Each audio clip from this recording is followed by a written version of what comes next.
Good morning, everyone, or good afternoon, depending what time zone you're in. Absolutely. Tahar, I think it'd be great if you could just give the audience a bit of background on you. I had the pleasure and blessing of seeing you speak last year, and I think you just have an amazing background and you truly have it, an ear to the ground on the issues and challenges that, as you and I both believe, our community should be in front of. So if I could just give you the mic to let everyone know more about yourself, it'd be great. That's great. I'm going to try to focus on brevity. Long story short, when it comes to technology, it's in every fiber of my being. I've been in cybersecurity my name is Tahar Martinez. I'm a retired Army communications officer. And I've been in cybersecurity for 25 years in many different industries. So before it was cybersecurity, it was called information assurance. So now I'm dating myself a little bit on the cusp of the internet in the 90s. So I have several companies, cybersecurity. I have two companies who include a joint venture in cybersecurity. And the three industries, or the four industries that we focus on is, of course, federal, state government, municipalities, utilities, healthcare, and banking. So correction, that's five. And in energy. And so as we have a huge client in the industry, specifically, I'm so honored to talk about this discussion about technology, but more specifically, building our sustainable future with clean or renewable energy. And so knowing this space intimately, I am really honored to be a moderator and talk to our panel who have passions and long experience in these fields, and to be able to ask some of the relevant questions as it comes to top of mind, as Austin is growing at a rapid pace, and and especially today with health and energy and all those things connected with scaling growth, it's so relevant and top of mind today.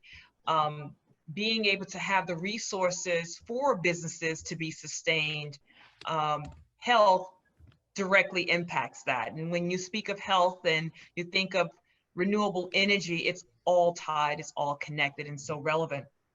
And so in that space of security, cybersecurity permeates throughout all of those talking points today. When you talk about business, when you're talking about being scalable and sustainable future, cybersecurity is equally important to sustain infrastructure, whether it's transportation, environmental, even businesses. Even if you are a small business, you need to have security in mind to sustain that business, because if it's ever interrupted, let's say your websites are down or you're compromised by a political social media, cybersecurity or lack of cybersecurity can cripple your business. It can cripple supply chains. As you go to the grocery stores right now, when supply chains are completely interrupted and crippled in some areas more than others, it all goes back to cybersecurity.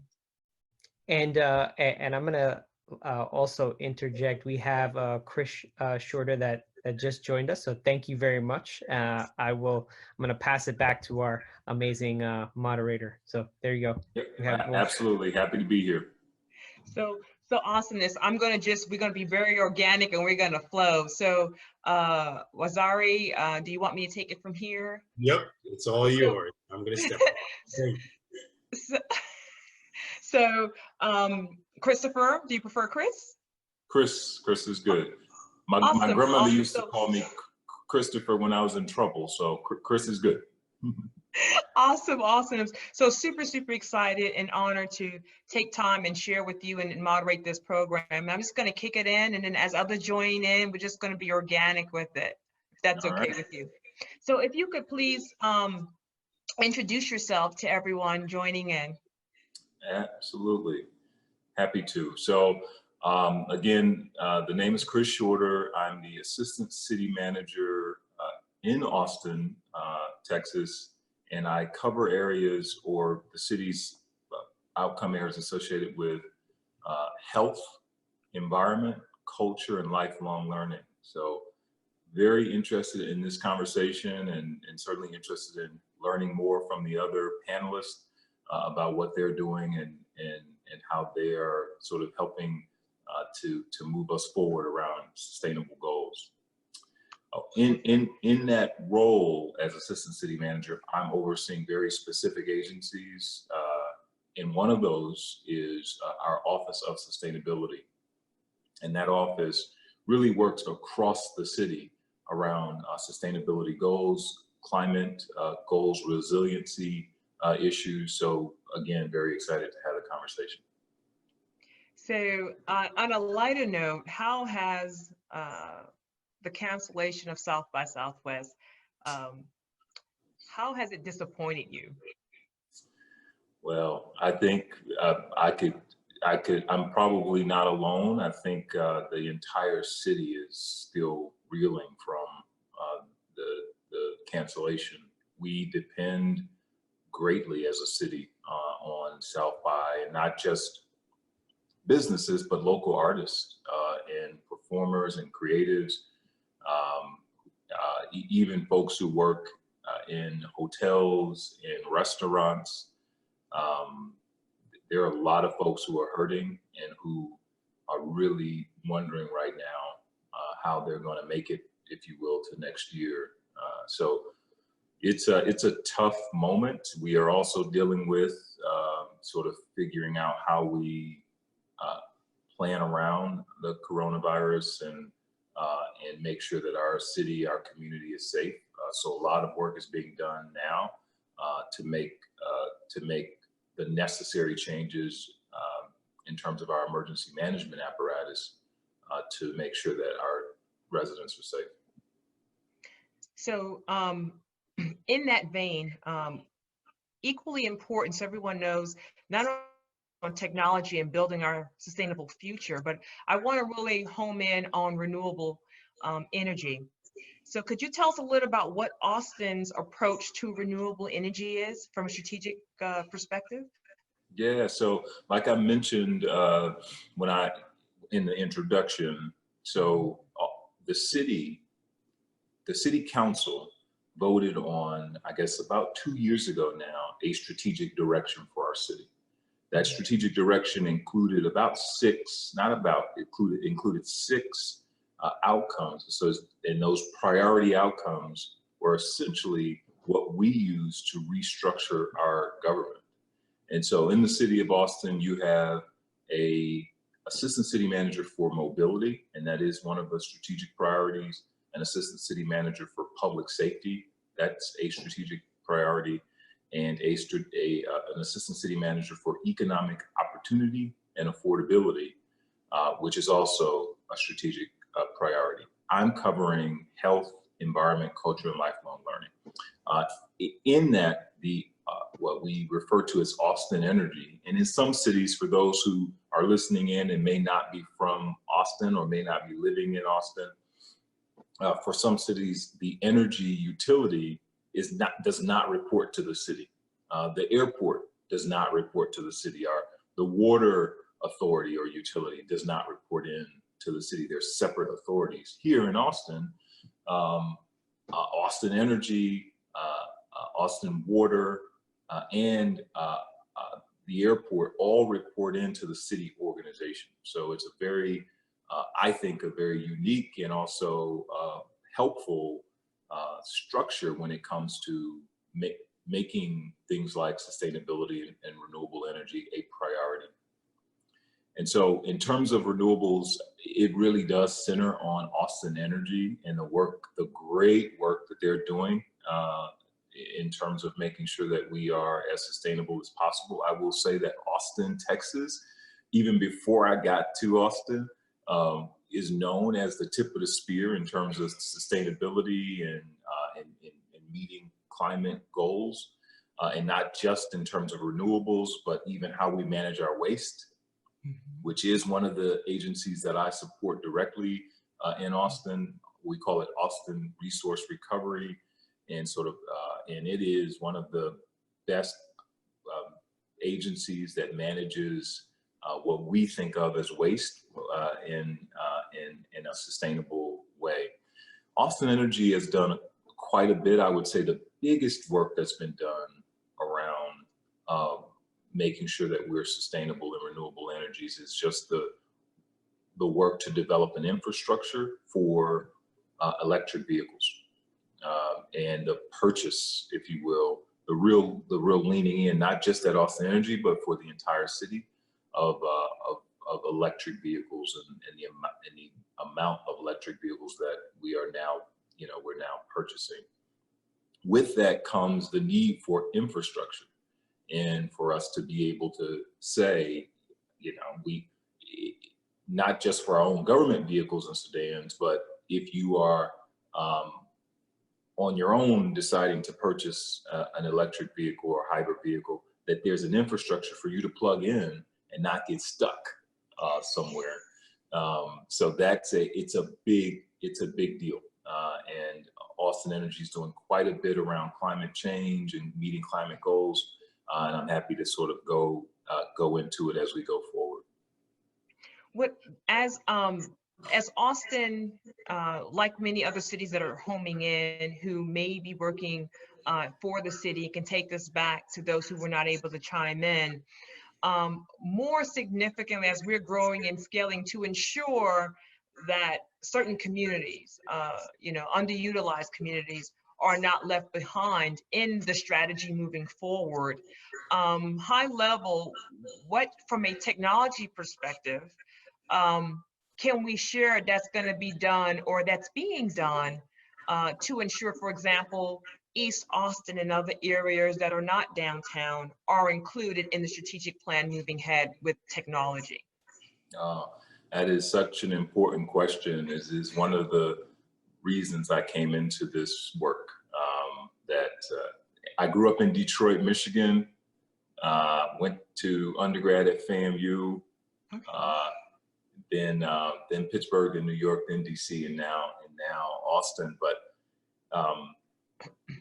part of the reason I came into public service, coming up in Detroit, I grew up on a side of town where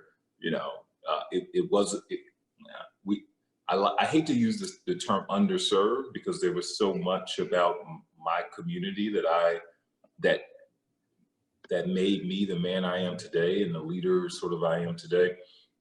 But we didn't have some of the resources and opportunities that some of the other communities and neighborhoods in Detroit had. And I realized at a very young age, I would say by 14, 15 years old, that I wanted to come into this work, helping cities, leading cities, for that reason, that there was a need for us to make sure as leaders that we were pouring into every part of our city in a way that made it a decent place to live and work and play and do business, no matter who you were and where you lived in the city.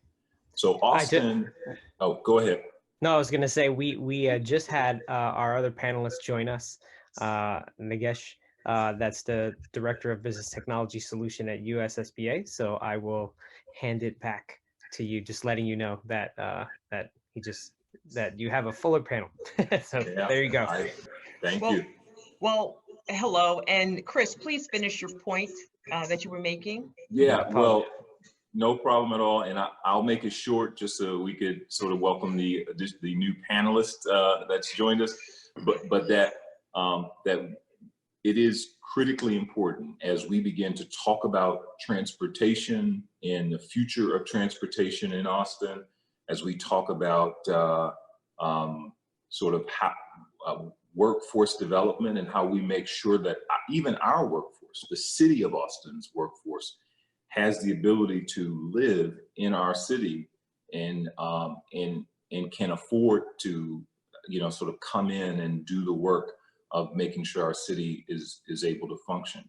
So there's this is a real conversation, and I will say that the city of Austin, our residents are very actively involved right now in pushing the city to be more equitable in its thinking and in its approach. So it's a great question, and I'm sure we'll talk more about that in particular as we go forward this hour. Thank you so much, Chris. And so, hello and welcome. I hope I say your name right, Nagesh? Close, Nagesh. Nagesh, yes. So good morning, Nagesh, if you're in the East Coast, good afternoon. Yeah. So please, if you could do an introduction, that would be great. Sure, thank you. And thank you all for accommodating, and my apologies for being a little late. I had my time zones a little confused on my calendar, so that's my fault. No worries. That's a technology mistake I think many of us make, even the professionals do. And so I'm the Director of Business Technology Solutions from the U.S. Small Business Administration, and I oversee a team of 100+ professionals that help our agency utilize digital tools and digital services to help the American small business owner and entrepreneur through our wide array of digital resources and products.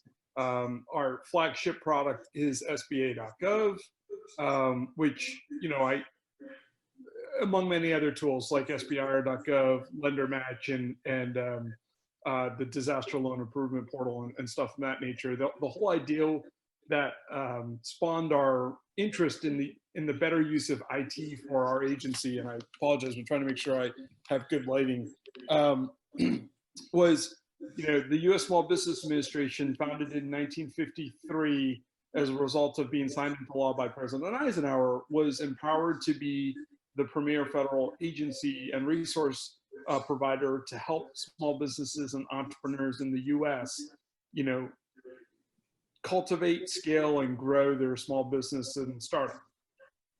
The agency has that mission to be available with our various resources, whether it's assistance, counseling, networking, access to capital, access to resources, whatever it may be, and you know, leading the charge with our various federal agency partners and sisters who have an Office of Small Business opportunity that have to do set-asides or engage with small businesses in some shape or form, because we know that small businesses are a backbone for the American economy and not just large businesses and multinational corporations.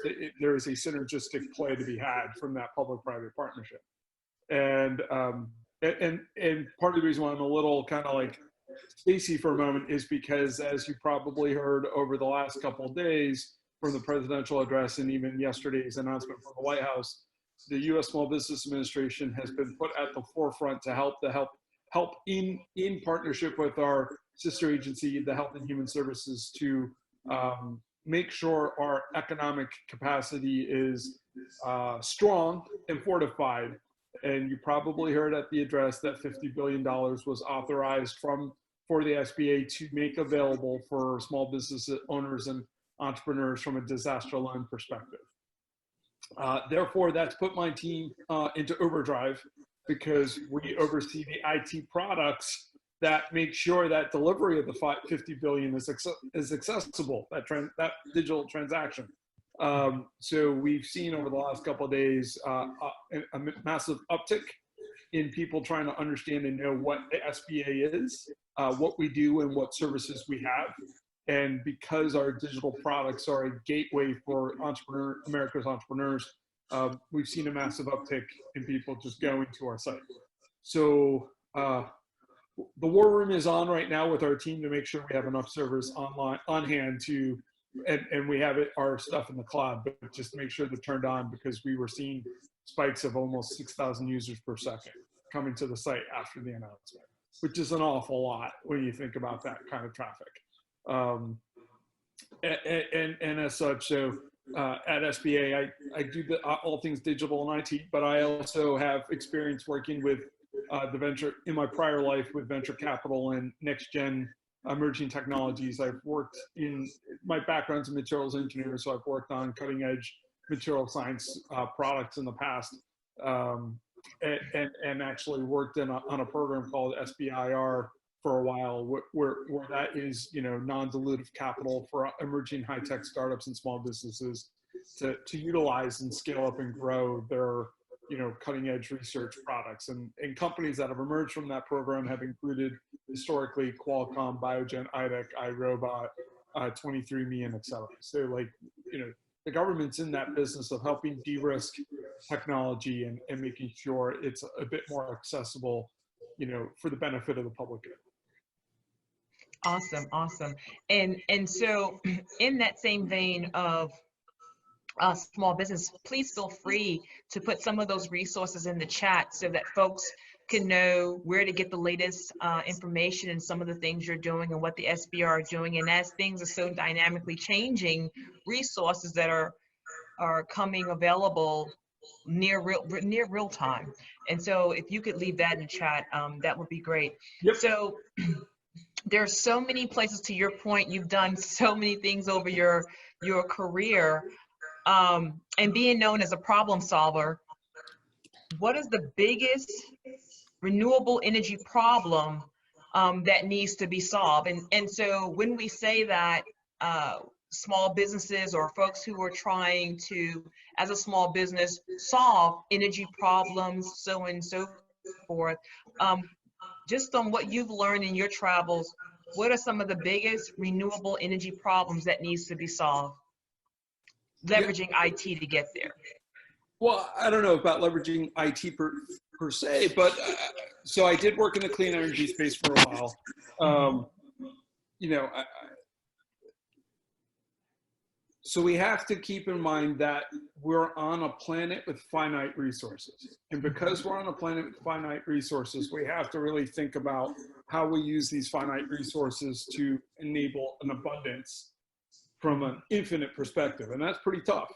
And if you really think about energy, and especially if you're, you know, looking at it from the aspect of sustainable energy and clean energy solutions, you know, when I would hear Saul Griffith and others talk about wind power, that was pretty fascinating, because when you look at some of the technologies trying to harness the energy from the winds, it is terawatts of energy. And so if you look at companies like Makani Power, Alteros, and whatnot, they are the ones who are using, and Sail Drone, they're using drones and autonomous vehicles flying and hovering in the sky, you know, capitalizing on that current that's above and then sending it down. And Alteros is an excellent example of that. I've known the founders of Alteros for a long time.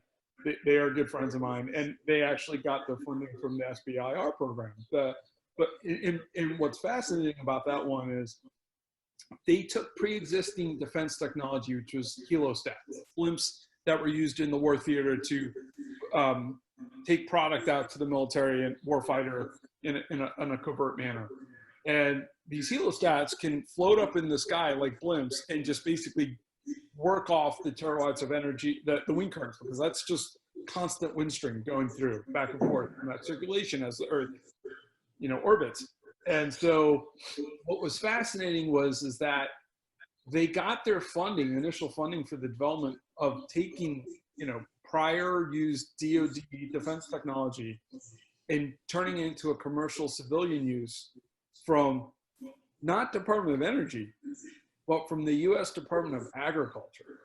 Because agriculture said, hey, in the farmland and in those rural areas, energy accessibility and energy sustainability is an issue. What can be done to help in those communities? And so Alteros got their initial seed funding to develop, if you Google up the company, it's fascinating, to develop these wind turbine blades, basically flying wind turbines up in the sky, and then be tethered down to the ground to a generator of the sort, and then generating energy. Now, what was really fascinating was the pivot that the company did a couple of years ago. You know, I was with Adam and Ben at dinner after they just signed the deal with Siemens. They were in town, and they were like, "Hey, we're in town. Let's grab dinner." I said, "Sure." I was like, "What's going on?" And they're like, "Watch. You'll find out." And then I'm there, and there's this exec from Siemens, and they had just inked a deal to have Siemens build in as part of the platform for those flying wind turbines, outfit it with telecom capability. So now it's no longer just a flying wind turbine that's generating energy down to the ground, but it's now also a GPS and a telco flying cell tower. You know, So, that 2-in-1 perspective. so this is a question to Christopher and Nagesh. When we're in the situation that we're in, and we're talking the word sustainable and sustainable resources with sustainable energy, not only here in Austin, but across many cities like Austin, from your perspective, Chris, and from Nagesh, small businesses are going to be the first, and we are the one that impacts employability.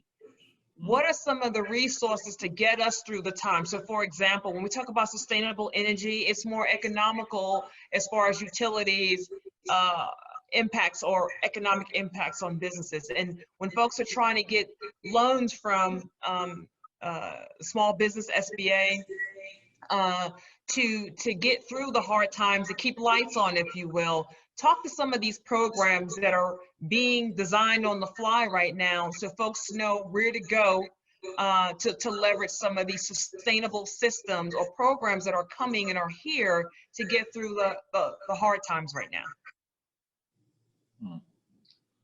From the SBA perspective, we, as announced, 50 billion is being unlocked right now. So if you go to sba.gov, there's a disaster loan assistance program that we have to help with small businesses that might be impacted and need a short-term loan because of coronavirus.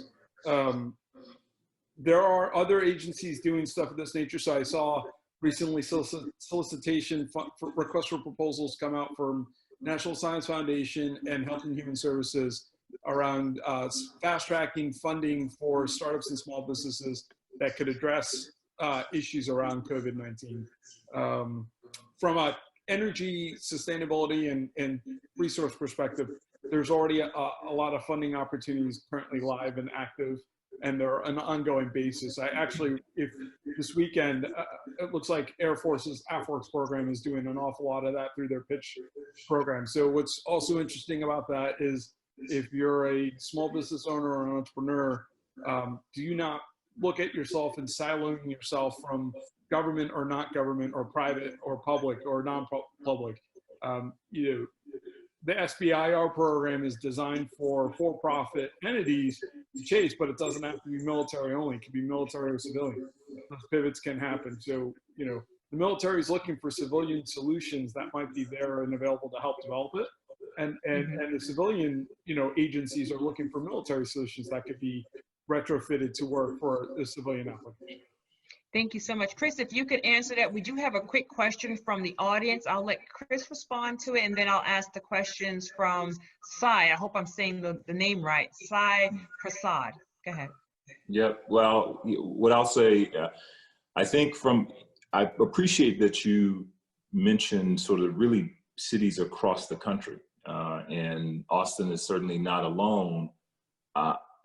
In terms of a small business perspective, I think it is absolutely solicitations and watching what cities are doing around what types of requests we're putting out for small businesses and those who are interested in doing work for the government. I'll say that, you know, from a sort of sustainability perspective, every city that you live in has to collect its trash. Every city you live in has a 311 system where you can call and find out information about what's happening in the city and how you get resources. Every city has a system of cleaning parks, right, and making sure that the city is beautiful. I mention all of these things because cities really across the country are coming up with really important and cutting edge ways to do this work in a much more sustainable way. Mm-hmm. So when it comes to fuel, you know, I've certainly lived in cities and been a part of us really pushing the envelope on what kind of fuel we use for our refuse trucks, right? Just as an example. These trucks are making their way through streets in every city in our country. And so this is as new technology is introduced and new vehicles introduced to our system, cities are reacting, and major efforts are being made to essentially bring those efforts into our city. So that said, I don't know if that fully answers your question. I don't work as closely with the small business office here in Austin, but so I don't know as much as our other panelists does in terms of what opportunities exist in terms of small business, but certainly know a lot about what efforts cities are making to be more sustainable in their approaches to this work. So we have a quick question from Sai Prasad, and the question is, does the US SBA encourage, this is a question for Nagesh, I hope I'm not chopping your name up because my name is Tahar, so just bear with me on your name. Does the US SBA encourage cross-border SBs from Canada to set up business in US? And are there any programs to encourage cross-border SBs set up shop in the US? That's a loaded question. You're unmuted. Nagesh, you're unmute. We can't hear you. You're muted. Who's muted? Which one? Nagesh, he's muted. You can unmute him. Oh. There you go. All right. Okay, there we go. You can all hear me. Yes, I'm trying to unmute myself, and thank you, Tahar. So I was just answering in the chat to Sai. Okay. Messaged me directly. So unfortunately, the U.S. Small Business Administration is primarily focused for U.S.-based entrepreneurs. That is, you do not have to just be a U.S. citizen. If you're a permanent resident green card holder, you are eligible to access those resources. The U.S. SBA does encourage cross-border engagement with Canada. You know, the USMCA was a big deal for us, and we have put out information about how we're trying to help small businesses engage on that front. At sba.gov, if you go for the Office of International Trade, the experts in that office can better answer those questions than me. But as someone who has worked in that space years ago, I can tell you that it's not just the U.S. Small Business Administration that you can leverage. The U.S. Department of Commerce has a series of programs to leverage on that front, in particular from the Office of the International Trade Administration. And then the U.S. State Department also has some various economic development programs to help encourage cross-border pollination between the small businesses. So there are other resources out there besides SBA that I would encourage folks to leverage. I think one thing I would, echo what Christopher was saying is that, a lot of cities and a lot of states and local municipalities have a lot of unique programs dedicated around their efforts alone. And what's nice is that it can be augmented from efforts at the federal level as well. When I used to work on the SBIR program, for example, a number of states, not all, but a number of states had matching programs. So if you won a $1 million grant or contract from the SBIR program, a state like Kentucky would actually match you dollar for dollar if you stayed in Kentucky and built your startup there. So there are a lot of resources out there. It does require sweat equity. It does require some sitting down and doing the homework and doing the demystification. Part of my job doing digital products for the agency when I did my career switch 2 years ago was because I was getting frustrated that we weren't doing a good job with being transparent and demystifying information. And so I said, well, let me help set the standard better with my products and services in hopes of inspiring others to do that. And that has definitely happened. There's a lot better transparency happening. It's not perfect and it's not across the board, but I do encourage that cross-pollination to happen. Because a lot of big cities are looking to Austin, and big cities like Austin, like New York and Houston and San Antonio, to trailblaze in this space. From your global perspective, what are the top 2 areas that Austin should focus on to tackle these issues with sustainable future, sustainable allowing the small business to sustain itself, the infrastructure to do that? If you could expand on that. And the reason why I say Austin, because we are a good snapshot of cities equally large and larger, but folks look to us to say, what are they doing in Austin as being the #1 in small business growth, according to many analysis that are out there. So I'm a huge fan of Austin, Texas. In fact, I almost moved there one time. I love that. We'll keep working on you till you come. I know. No, I love Austin, Texas. I think it is a magnificent city. I've actually talked to my wife recently and said, maybe down the road we should think about moving to Texas or something of the sort. And Austin, she experienced Austin with me, and there's an energy, it's a vibe, but I think it's partially driven by the culture. So I remember Austin pre-Sematech and then post-Sematech. Okay. So for those who don't know, Sematech was this international semiconductor manufacturing consortium.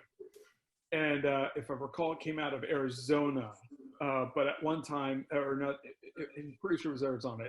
This is, dating me back a long time now, but I remember when Sematech formed, it was a semiconductor consortium, Intel, AMD, Cypress, and many other semiconductor manufacturing companies, had this consortium to help foster next-gen R&D and the industry base around semiconductor manufacturing. This is at the height of the dot-com era, pre-2000. And they moved to Austin, Texas, and Austin was a hotbed for that kind of supply chain innovation that was happening when it came around semiconductor manufacturing and hardware and software from an IT perspective.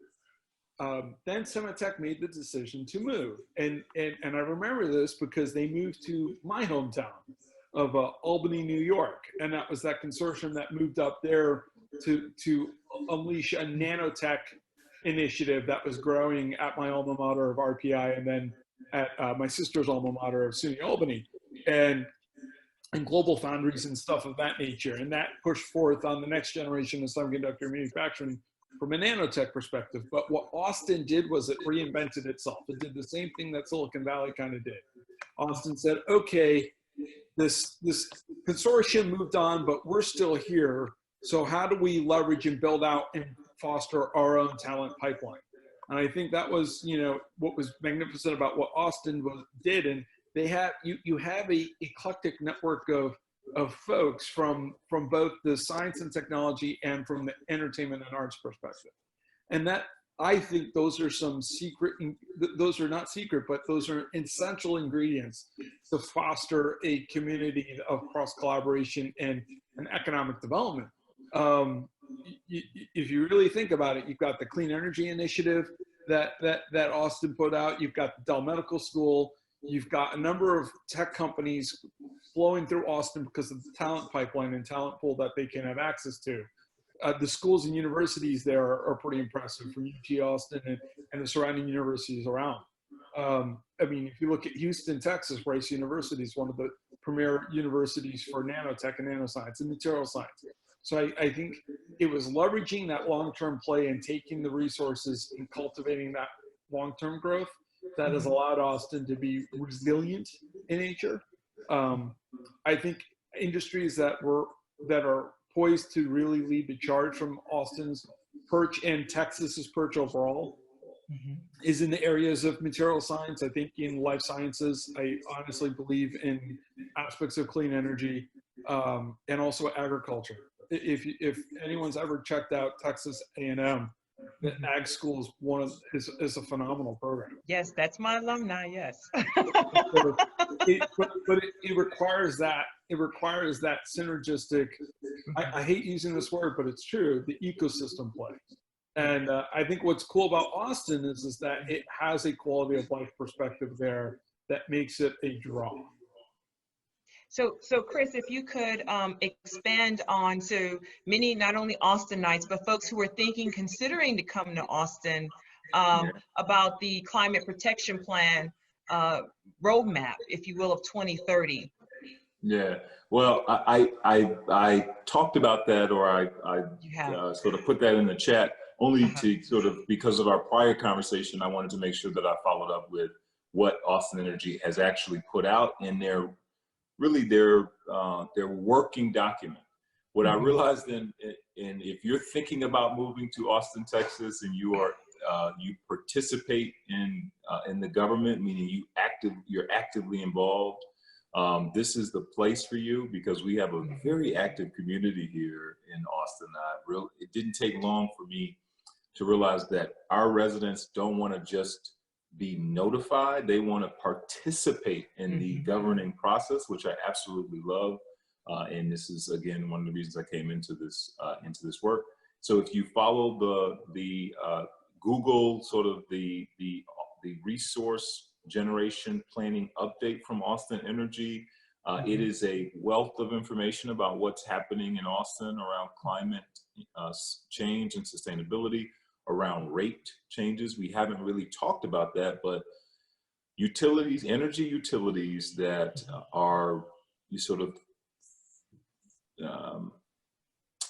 protecting ratepayers in a way that they are not upping rates in a way that makes it very difficult for those who can't afford to have very, the phrase is rates that are changing in rapid ways year over year. Austin Energy is certainly one of those utilities that protects its ratepayers. You're not going to, and even now during the coronavirus, you'll see that many cities have already sort of stood forward and said, we're not going to disconnect utilities. We're not going to evict residents. Austin Energy, without prompting, already has many of these protections in place. And I would say from a health perspective, we work with Austin Energy quite a bit with residents who maybe can't afford to pay a utility bill, making sure that we can keep their heat or electricity on, to keep their water on. So Austin Energy is one of those just exceptional utilities that works very well for our city and for ratepayers. So wanted to make sure I included that plan for those who were interested in sort of doing their homework. That's where you could find a lot of information about our utility here in Austin. We do have a question from the audience. How the big word or the buzz has been in the last about 3 years, opportunity zones, and how opportunity zones influence the topics that we're discussing. Is it relevant? Is it not relevant? What are we to see the next impacts 3 to 5 years leveraging opportunity zones? As far as cost to move in these areas? Where opportunity zones is a major, opportunity. And yes, key word, right? The answer's in the question. Major opportunity. And yes, it is definitely a key way for us to develop neighborhoods and to attract resources into developing neighborhoods, and not just developing neighborhoods in a way that we've seen that causes, in some cases, displacement and gentrification, but instead for the actual community to come together and develop the community and neighborhood in a way that keeps its residents, that leverages the uniqueness and beauty that's already there. Opportunity zone funding, many private businesses and investors are using the sort of program to identify new opportunities to invest. And so yes, for Texas in general and for Austin in particular, opportunity zones, that program will be a very major player,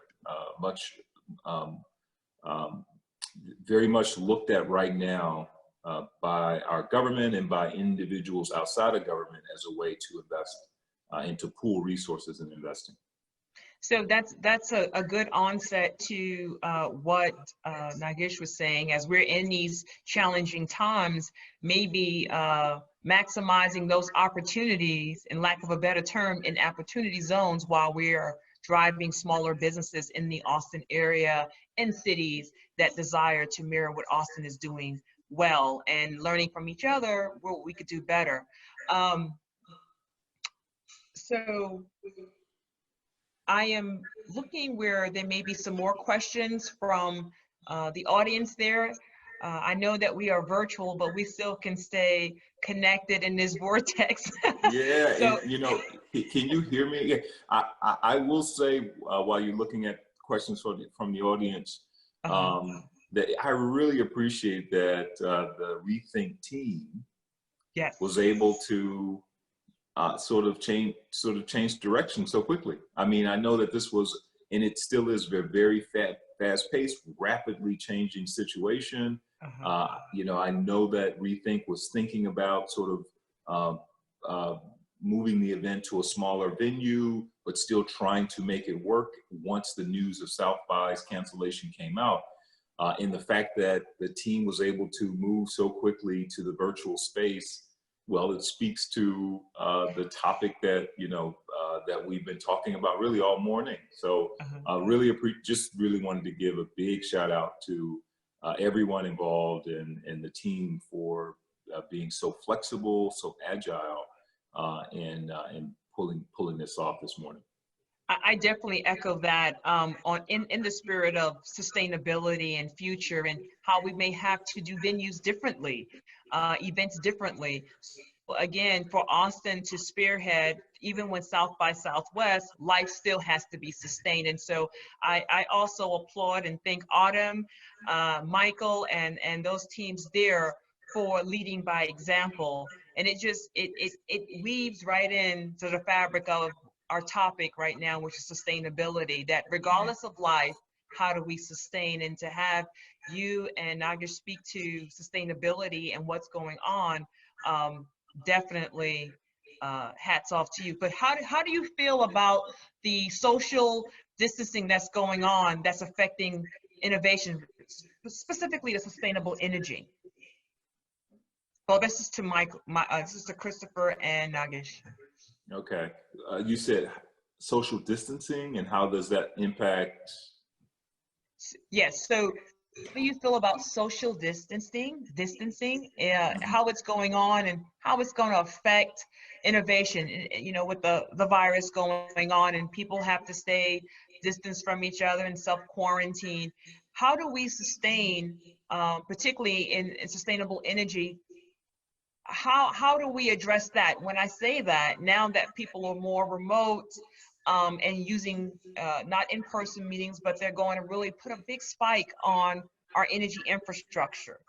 And on the backside, where energy will be impacted financially because people are not using some of the transportation and so on and so forth. How do you feel that it's going to be affect the innovation moving forward?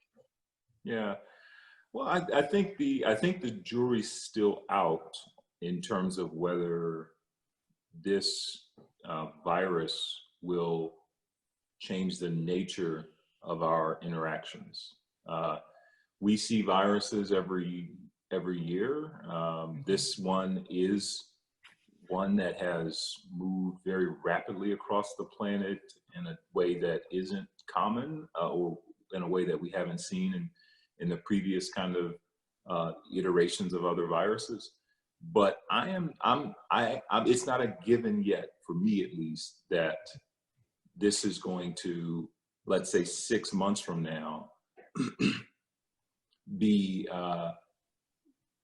have affected our culture enough to say that we are permanently and forever kind of changed in a way that we interact, in the way that our businesses serve customers. It is important that we are being very diligent right now. This is not a virus that obviously is going to go away soon. I think that we have work to do in terms of making sure that our residents and cities are safe, but it's not a given yet that this is going to have a long-term impact, if you will, on the way that we interact as people, in the way that we communicate. That said, I think that technology is already, I will say it this way, that innovation in the work that's being done to create new ideas and new ways to handle problems, that much of that is being done online now. I mean, a lot is being done using our new social media tools and technology tools. So, I don't know if that answers the question, but it does. Yeah. Okay. So I'll leave it there. So the same question, I sent it to you, Nagesh. We do have about 5 more minutes, but definitely, Nagesh, if you could answer the same question from your perspective. So if anyone's been, so if you've been keeping up to date with the news and then looking at what the research and the science is, and seeing what other countries are doing to mitigate the problem, the most fascinating one is Singapore. They were able to flatten the curve really quickly, and I have to take a look again at the data, but from when I last checked a couple days ago, they had 0 deaths. So that was pretty fascinating, and that's posted on the World Economic Forum. They were able to flatten the curve really quickly, but also a country like Singapore has a very different model of operation than we do in the US. They have a little bit more of an authoritarian play, and here in America that just doesn't flow well. And that's fine. But I think what it does is that in this particular case with COVID-19, it is honest, so my sister and her husband are on the front lines tackling this as both medical doctors and dealing with patients right now, a couple of whom it appears may have the symptoms. And my father also is a doctor too, handling this kind of thing. And it's about public hygiene and public health, right? I think if anything, this has raised awareness about why it's important to have better public hygiene and public health practices. I think it's raised a lot of awareness around the importance of a proper health infrastructure, and making sure we have adequate resources, because the situation with COVID-19, and it's no different when SARS or MERS were coming online. I mean, coronavirus is a variant of those viruses that hit the world over the last 10 years. It's the cascading effect. It's the fact that people get ill quickly and do not know what to do when they get ill. And so when you have a surge of folks going to the doctors, going to the emergency care, going to that kind of nature, and not having a little bit more sense of self-care and better hygiene practices, this is what happens when you have this kind of endemic. And so I think it's raising an awful lot of awareness for ourselves. I think it's also an opportunity for us to not only hopefully have an increase in better healthcare and better healthcare resources that we have in front of us, but to do a better job of taking care of ourselves. I can tell you, I was that bullheaded moron years ago who would go to the office when I had a cold because I would fight through it and want to work. Now I'm like, yeah, no, if I'm sick, I stay home. And what's nice about having these technology platforms is that if you still want to do some work and stay focused and ambitious, you can do so, but you can do so in a manner that you don't impact others unnecessarily. So thank you for that. And in closing, I definitely have time for one more question. If anyone in the audience would like to ask Chris and Nagesh a question, first and foremost, on behalf of Autumn, and thank you so much for carving out time and making this very important and sharing your passions and your actions on how we can sustain our future, not only in Austin, but as a nation. And so leading with sharing data, sharing information, we never want to compartmentalize, and we want to be one strong, unified, strong nations in our technologies and our resources and our sustainability. And so for those who may be on the decision factor of, do I bring business here to Austin? Do I, with all the buzz around Austin and other big cities, and through sharing the knowledge to displace the fears. So thank you so much for giving us tangible data to let us know that things are happening, that you smart guys and gals out there in our government are working, and you hear us, and it helps definitely displace some of the fears that are out there, to know that someone's thinking of a plan and they're putting resources behind those thoughts. I don't have any other questions at this time, but if you want to leave with one final note, Chris, you go ahead and lead, and then Nagesh, and that will close the session of this panel. Sure. I'll say two things, one on COVID-19 and then one on the plan that I shared a bit earlier. On COVID-19, I think Nagesh is absolutely right. This is public health awareness. This is the fear that is sort of really sweeping our country right now is really a test of our system, and so the hygiene awareness, public health awareness, the strain that is putting on our public health system, these are all things that teach us a lot as a system, and certainly teach us a lot as individuals. I shared the Austin Energy, our energy future plan earlier. There are please, if you are interested in, the formal plan is called Our Energy Roadmap. If you are interested at all in finding out what kinds of investments are being made for small businesses here in Austin around technology and renewable energy, all of that is in that plan. So please do take a look. It was a pleasure to spend an power hour with you all, and looking forward to doing it again and staying involved with the Autumn and ReThink team. Nagesh? Yeah, just wanted to say thank you very much. I agree with Christopher. It was a wonderful power hour. Tahar and Sergio, thank you very much for including me. Michael, shout out to Michael Ward. Yes. The only words I would leave to everyone is you're going out there, enjoy life. It's okay to enjoy life.